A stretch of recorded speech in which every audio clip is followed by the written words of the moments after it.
What's up, everybody? My name is Ben, and today we got something special. We got the iPhone 15 Pro. I've used this little guy for the last week, and let's get into all my thoughts on how it is to use now as we're coming into 2025. Let's dive right into it. Now, this is a special phone for me because you hear me talk a lot about small phones on this channel. And this iPhone 15 Pro is the first phone we've seen in a while that is actually slightly smaller than the phones that came before it. And that came because they shrunk the bezels down on this phone while keeping the screen the same size as the iPhone 14 Pro. That combined with the titanium frame that you get on the 15 Pro makes this phone a lot lighter in the hand and just a lot more easy to handle. It's hard to describe, but when you come from one of the 12 Pros, 13 Pros, or 14 Pros with the steel frame and compare it to this phone feels a lot more handleable. Now, one thing that's really cool about the 15 Pro is the fact that it has Apple Intelligence built into it. Now, this is a lot bigger than I thought it was at first. Now, something that really has been kind of a weak spot about Siri for the last few years has been how poor it is at actually answering questions. Hey Siri, tell me about the war in Ukraine right now. Here's what I found.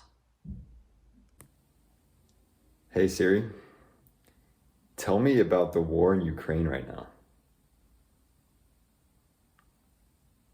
Do you want me to use ChatGPT to answer that? Yeah, go for it.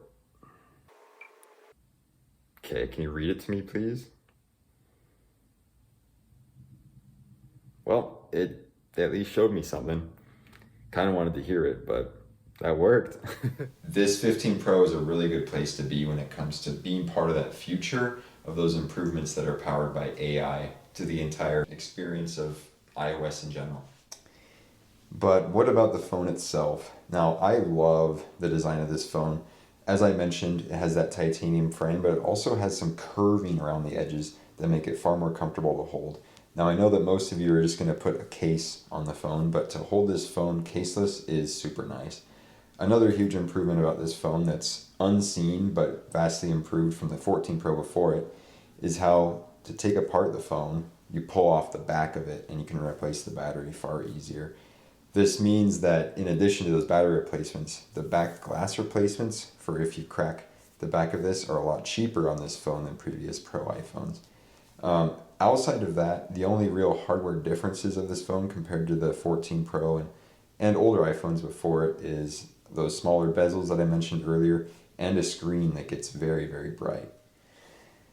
The other change about this phone compared to older phones, of course, is the action button. Now, I haven't done too much with the action button. It's hard to say what I even want to do with it because I just still use it for the alert switch for switching between ring versus silent mode. So if you can go into here into the settings for the action button, of course you can change it between focus, camera, flashlight, recognize music, or even translate.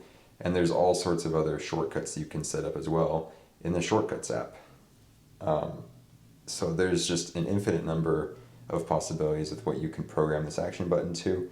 If you're a tinkerer, if you're somebody that likes to make your phone your own experience, this is a really cool feature to have. Now, one thing that surprised me about the iPhone 15 Pro here was the battery wasn't quite as good as I thought it would be. And I think some of that has to do with Apple Intelligence just barely coming out with iOS 18, especially iOS 18.2. For example, if I started to use the image playground, the battery would just get wiped out. Just going throughout my day, it didn't last that much longer than my iPhone SE, which I'm actually recording this video with. And that surprised me. I think iOS as a whole, especially with the additions to AI, is getting a lot heavier. I was just surprised at the fact that I'd be down to 20% at the end of the day. And that's not something I'm used to with my normal smartphone usage. Now, of course, probably the greatest point or single point of upgrade that you have on this iPhone 15 Pro compared to older iPhones is the camera. The camera is continuing to improve a lot on these iPhones. So we can just start off with the selfie camera here. It looks fantastic. It has a higher definition look to it and better lighting than my older iPhones. And then what I noticed here in the zoom settings is that you have a 3x zoom. So when I was zooming into pictures that were I needed to use zoom, I noticed that I could get a lot more detail in those pictures than I was used to with my iPhone SE. Now I want to show you all just some of the pictures I got with this camera because it's a really nice camera. Now of course we have a picture of my fridge. You can get a good look at what I eat. Then we have just a nice outdoor picture, and this actually has lower light than it looks like. So you can tell that it does a good job with some compromised lighting. Now we're going to go inside and check out just a few more shots that have similarly compromised lighting. Here, of course, then is a selfie, and I'm really impressed at the level of detail there is in the sweater and also just on the texture of the face. It does a really good job. Now over here, I'm just going to show you a couple other shots from when I went on a trip. This picture in particular, you can see just a lot of detail in the cat. I was zooming in quite a bit to get into that shot, and it did a really good job, and that's because of that 3x telephoto sensor we have here on the back. Then you can just see some more shots that I've taken with this camera, and you can see it really is a fantastic shooter, and it'll hold its own for years to come. Okay, let's take a look now at the used market, and we're gonna go ahead and go to ebay.com. So let's just go ahead and look here, iPhone 15 Pro. And for the purposes of this review, we're gonna take out the max and just see how much the 15 Pro is. Okay, and right off the bat, we're shown 2 sponsored listings. That's great. Bunch of sponsored listings. Okay, here we go. $675 for excellent condition, unlocked model. I'd say that's a pretty good deal. Let's go ahead and see if there's any other better deals down here. There's $655 for a 15 Pro in very good condition. And then of course there's a 15 for comparison for $550. So that seems to be about the running price is about $650 or up. That being said though, if you are fine getting a locked model for your specific carrier, that's how I got my 15 Pro. I got it for less than $500. And for the fact that it gets everything done that it needs to, it's a pretty incredible deal. So let's just take a look at those real quick. I'll show you the AT&T model and we'll see how much one of those costs. So there's one right there, $565. That's a lot of phone for the money. So let's just talk about what I think about the 15 Pro in terms of a value. And I still stand by the iPhone 13 as probably being the best value you can get. The fact that you can see those for around $300 or less is kind of a crazy value. Those are still solid phones. The A15 chip is still found in the iPhone 14, which is still for sale, and of course the SE as well. And it's really, truly not a bad experience on those phones. That being said, I talked earlier in this video about Apple Intelligence and the difference that that's making now with the experience that you're having with Siri and just with the added quality of life features that you see with Apple Intelligence. And this is the oldest phone that supports Apple Intelligence. If you want to be part of that gradual improvement of what iOS is that's being supercharged by Apple Intelligence, then I say that spending a little bit of extra money for the iPhone 15 Pro is worthwhile.